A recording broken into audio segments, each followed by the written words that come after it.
నమస్తే, welcome to RP7 news. దేశ భవిష్యత్తు కొరకు కాంగ్రెస్ పార్టీని గెలిపించాలని కరీంనగర్ మున్సిపల్ కార్పొరేషన్ మాజీ మున్సిపల్ కార్పొరేటర్ వైద్యులు శ్రీదేవి అన్నారు. కరీంనగర్ పార్లమెంటు ఎన్నికల్లో కాంగ్రెస్ పార్టీ అభ్యర్థిగా పోటీ చేసిన వెలిచాల రాజేందర్ రావుకు మద్దతుగా వైద్యులు శ్రీదేవి కరీంనగర్ మున్సిపల్ కార్పొరేషన్ 23వ డివిజన్ ఆదర్శ నగర్లో ప్రచారం నిర్వహించారు. వైద్యులు శ్రీదేవితో పాటు లింగమూర్తి ఆఫీసు పాపి జాని పాల్గొన్నారు.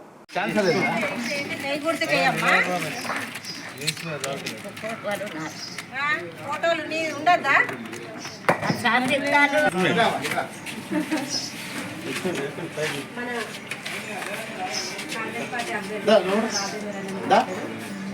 తమ్ముడు మన పిల్లల భవిష్యత్తు బాగుంటుంది. ఒకరిని ఇంకొకరిని దింపాలంటే రాజేందర్ అని గెలిపించుకోవాలి. ఫోటో తీసుకుంటే అందరికీ నమస్కారం. మన ఎంపీ క్యాండిడేట్ కాంగ్రెస్ అభ్యర్థి వెలిచాల రాజేందర్ అన్న భారీ మెజార్టీతో గెలవాలంటే మన అందరము ఏకదాటిగా ఓట్లేసి భారీ మెజార్టీతోనే గెలిపేయాలి.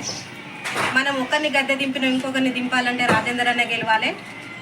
మన రాజేందర్ అన్న గెలిస్తే మన ప్రధానమంత్రి రాహుల్ గాంధీ అయితే మన పిల్లల భవిష్యత్తు బాగుంటుంది.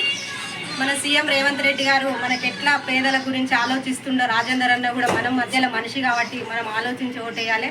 ఒక ఓటు విలువ 5 సంవత్సరాలు. ఆ 5 సంవత్సరాల్లో మనకి ఏం చేస్తారన్నది ఎంపీగా ఉన్న ఇప్పుడు మంత్రిగా ఉన్న ఎంపీ పొన్నం ప్రభాకర్ గారు మనకు పాస్పోర్ట్ ఆఫీస్ తీసుకొచ్చిండ్రు, మాతా శిశు కేంద్రం తీసుకొచ్చిండ్రు. పేదల గురించి ఆలోచించే పార్టీ కాంగ్రెస్ పార్టీ కాబట్టి భారీ మెజార్టీతో రాజేందర్ అన్నను గెలిపించుకుంటే రాహుల్ గాంధీ ప్రధానమంత్రి అవుతాడు. ఒకరిని గద్దె దింపినామంటే అది ఆలోచించి దింపిండ్రు. ఇప్పుడు కూడా ఆలోచన చేసి రాజేందర్ గెలిపి భారీ మెజార్టీతో గెలిపించాలని మన కాంగ్రెస్ పార్టీ తరఫున కరీంనగర్ను కోరుకుంటున్నాం.